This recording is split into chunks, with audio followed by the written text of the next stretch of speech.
Morning, son. Hey y'all, today we're going to give a demonstration of how to replace the Coir in your solar toilette. It is not hard. Shed life.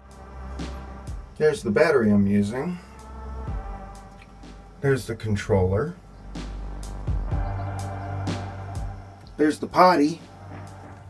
And up here, just laying there, is the, that's where the solar is, the panel.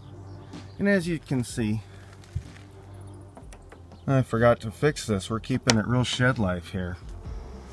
Can't really see it, but there's a fan down there.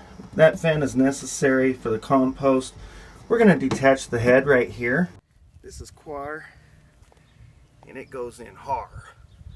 Now, just going to tell you a little bit about this real quick.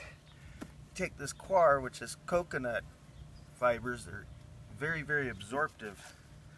And you break them, put them in here, and add water. That's the beginning of your compost situation. I've put in about half the Coir that I need. We can see the mechanism for turning it here. This is how you basically flush it. We need to add water, and we need to add more Coir. This front portion here is the urine collector.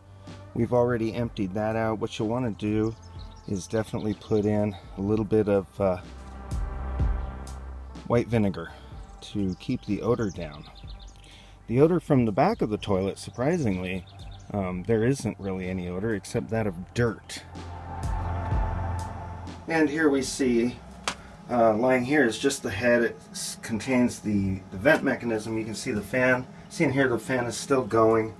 We just set that there while we bring this out here to change the Coir.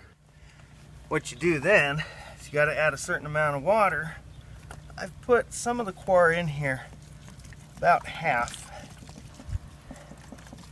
And we're going to add some water to this like so. And we're going to mix it up. You can use the handy dandy flush handle here, because this is basically the flush process. You're going to just turn it over and work the water through there.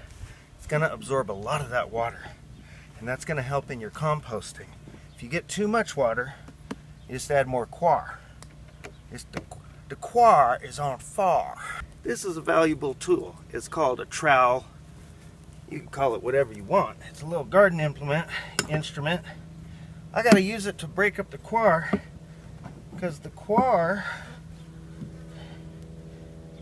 ain't broken up in Thar.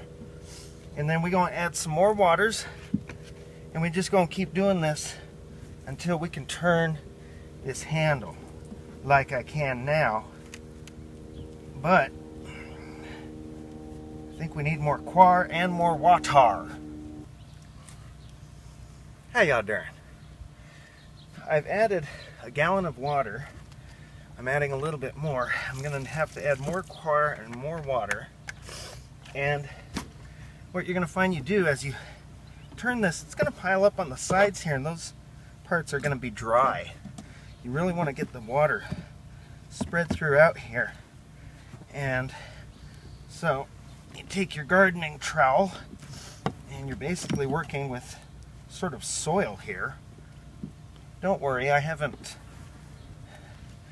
there's no human waste in here. It's just Coir and water. And that looks good.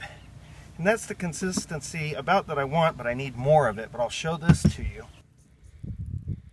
Let's go ahead and roll some of that fantastic Coir footage. You see, and you can flush it, basically, like that. You can go backward and forward. And we're distributing the Coir. We're going to have it about that consistency for now. Put more Coir in, put more water in. And then what you do is, you know, at some point you've got to take it on a maiden run. You got to try the thing out. Now if you start to notice that on a regular basis it's smelling like an outhouse, not smelling like dirt. I mean, unless you just did a bunch of loads, probably going to need to mess with the mixture. Maybe it's not flushing right. Maybe it's too wet. Those are things that you're going to do at, every few days, checking on this thing, getting it just right, dialed in. This is going to last you 3 to 6 months. And there you have it. It turned out it did require more coir. Let's take it in and try it out. Ah, this is life.